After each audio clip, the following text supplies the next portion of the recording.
Jubilee hills ప్రజలంటేనే ఒక కుటుంబం అని గోపన్న ఎప్పుడు చెప్పేవాళ్ళు. మీ గోపన్న గోపీనాథ్ గారు ఎప్పుడు మహిళలకు అండగా ఉండేవాళ్ళు, సొంత ఆడబిడ్డలాగా చూసుకునేవాళ్ళు. ఏ కష్టం వచ్చినా అర్ధరాత్రి అయినా అపరాత్రి అయినా అన్నా అని పిలిస్తే మీ అందరి మధ్యలోకి వచ్చి నిలబడి సమస్య పరిష్కరించేవాళ్ళు.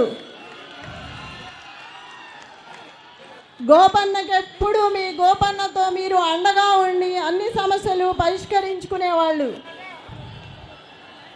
నన్ను కూడా మీ ఇంటి ఆడబిడ్డలా అనుకొని నాకు అండగా ఉండి ముందుకు నడిపించాలని, మీ అండదండలు ఆశీస్సులు ఉండాలని మనసారా కోరుకుంటున్నాను.